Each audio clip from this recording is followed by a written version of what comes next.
Welcome back, everyone. It's Charlie. Marvel just announced the first new main character for Tom Holland's Spider-Man 4, and they're basically swapping Zendaya's MJ character as the female lead, like the main love interest, for Sadie Sink, who most of you probably know as Max from Stranger Things. Oh, The reports about who she's playing are wild, and it sounds like the least interesting choice Marvel and Sony could have made for her character, which sounds about par for the course. Like anytime a new actor is announced for a Marvel movie, there are a ton of theories about who they're playing. Everybody comes up with amazing theories, and the fan theories always wind up being cooler than what actually winds up happening, than what Marvel actually winds up doing. Okay. It's like another version of saying that the concept art for Marvel movies is always cooler than what they actually wind up doing in the movies.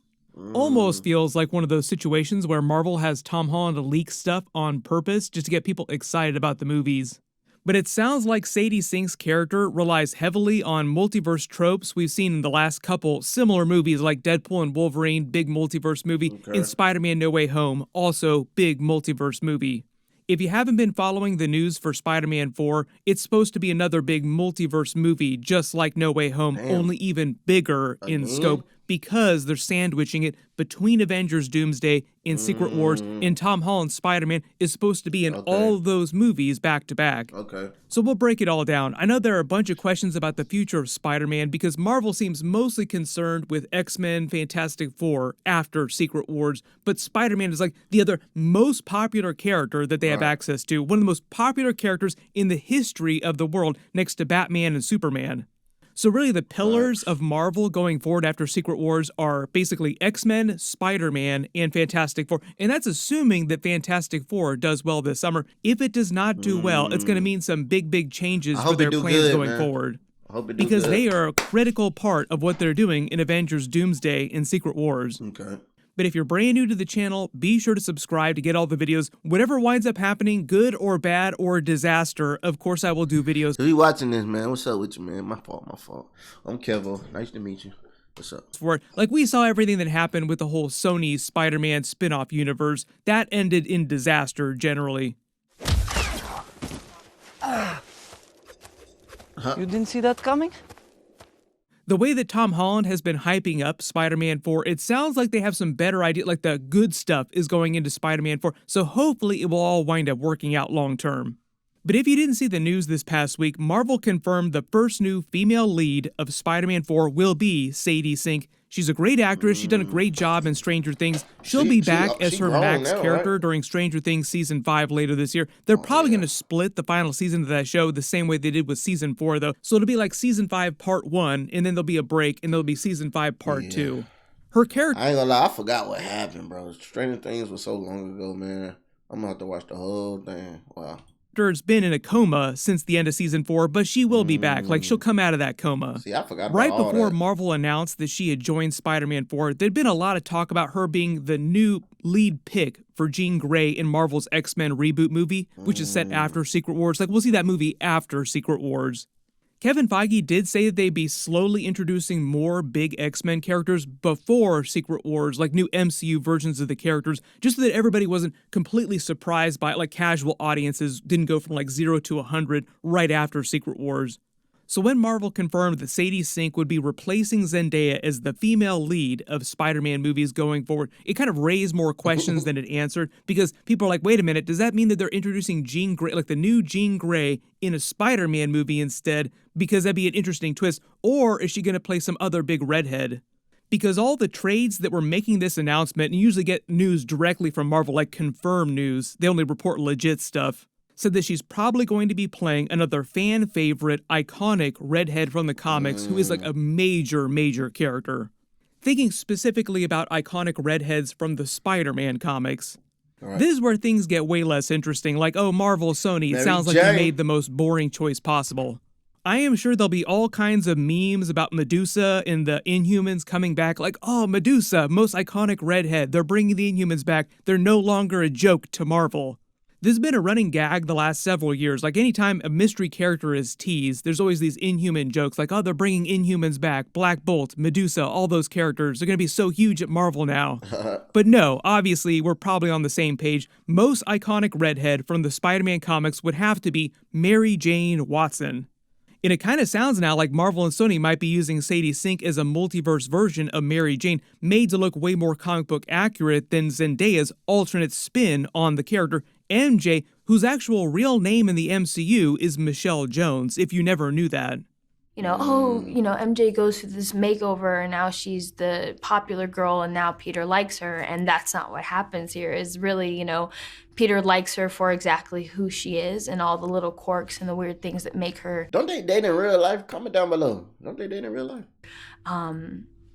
Make her MJ, and he likes that. So I think it's cooler that way, I think it just proves that, if you're meant to be with someone, you're meant to be with them. The only other version of Mary Jane that should show up from the multiverse should be Kirsten Dunst from Tobey Maguire's Spider-Man universe. If Sony and Marvel want to introduce another version of Mary Jane, just do Spider-Man 4 with Tobey Maguire's story in some other Marvel movie. If it wasn't clear, Kevin Feige said the whole concept with Zendaya's character when they were making Spider-Man Homecoming, like introducing the MCU version of Tom Holland's Spider-Man.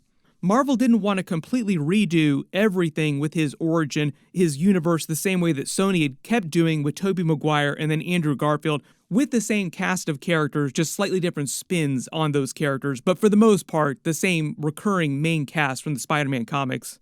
They'd already done a very iconic version of Mary Jane, then Gwen Stacy, and were in the middle of reintroducing Mary Jane during Andrew Garfield's Amazing Spider-Man movies, but then went up cutting her out of Amazing Spider-Man 2. She would have come back during Amazing Spider-Man 3 had they made that movie.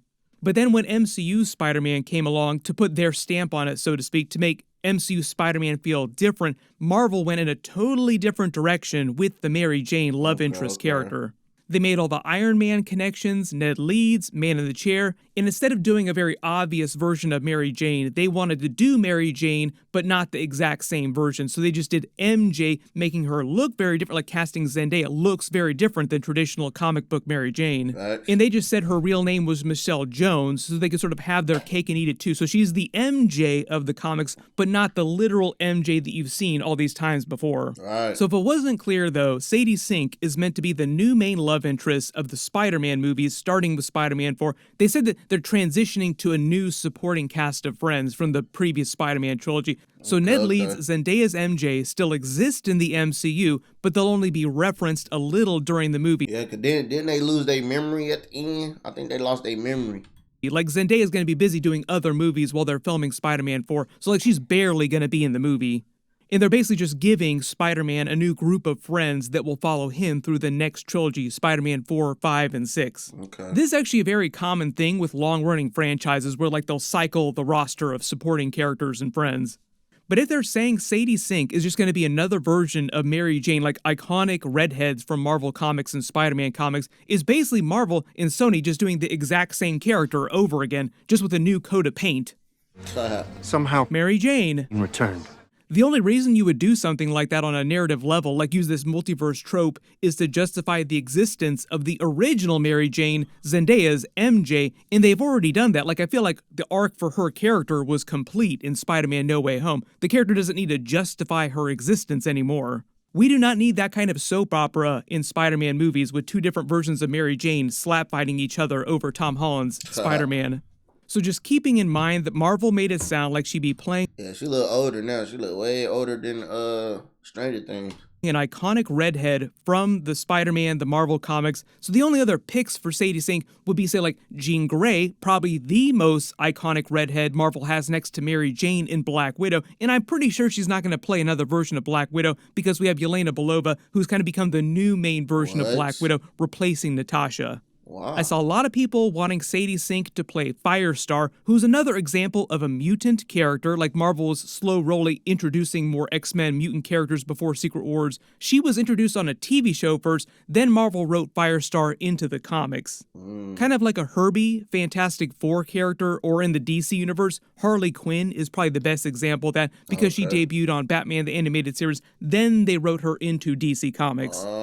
So everyone let me know in the comments, if Marvel confirmed that Sadie Sink is the new main love interest in the Spider-Man movies, she's going to be a really big character, and she's playing an iconic redhead from the Marvel the Spider-Man comics. Who do you think she's playing? It just feels like there are only a couple of options for her character, and some of them are really, really boring picks. Like, Marvel, don't do this. Like, no. There's way, way better options for her character. Currently holding on loosely to the X-Men theory of who she's going to wind up playing, but we'll see. Next big question is what's going on with the actual timeline of the movie, because they're releasing it between Avengers Doomsday and Secret Wars, and Tom Holland's Spider-Man is supposed to be in all those movies. There were a lot of reports that Robert Downey Jr.'s Doctor Doom might be featured at some point during Spider-Man 4 in some way, like maybe not a main character, but at some point he'd be in that movie. Probably the most sensible theory for how they handle this is actually pulling an Ant-Man and the Wasp, where they set Spider-Man 4 before the events of Avengers Doomsday is completely done, because Doomsday is releasing before Spider-Man 4. So they just have their fun in Avengers Doomsday. Robert Downey Jr. comes, wrecks the MCU the way we're expecting. Pizza time. There's a big cliffhanger ending, like a big downer ending, kind of like the snap in Avengers Infinity War, except it pushes into Avengers Secret Wars. Then when we get to Spider-Man 4, they just play it like most of that movie took place before the end of Avengers Doomsday, and they just use the post-credit scene for Spider-Man 4 to sync up with the end of Avengers Doomsday in a snap type of moment, the same way they did with Ant-Man and the Wasp. And if Marvel is helping Sony continue the Null storyline and we have the symbiote saga that they want to pay off in the next Spider-Man trilogy, they can just have him get the symbiote that was left during Spider-Man No Way Home during Spider-Man 4 at some point and have him die, like he'll be killed off during Spider-Man 4, and the symbiote can resurrect him, creating another codex, creating another reason for Null to come to the MCU.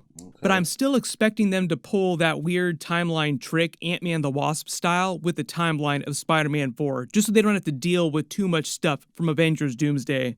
Like, they won't have to set Spider-Man 4 on Battleworld in Secret Wars. But everyone post all your theories in the comments below. Yeah, I ain't gonna lie. I feel like she'll make a good MJ though, good Mary Jane. She older now, so I think that'd be pretty dope. I'm excited for the Spider-Man movies. I think they do good with the Spider-Man movies. I'm looking forward to the Avenger movies, the Doomsday, the Doctor Doom. I'm looking forward to the Fantastic Four. Fantastic Four is a classic. It is on some old looking style, just like that Superman movie that's coming out, supposed to be like, older style, but I'm not gonna mind. I usually don't like older style movies, but when it comes to superheroes, I'm pretty sure I'm not gonna mind. Simple. Hell yeah. So comment down below how y'all feel about the situation. I feel like it's gonna be dope, man. Comment down below. Make sure y'all like, make sure y'all subscribe. And we got more superhero, more anime, more hella shit coming on this channel, man. You don't want to miss it. Simple.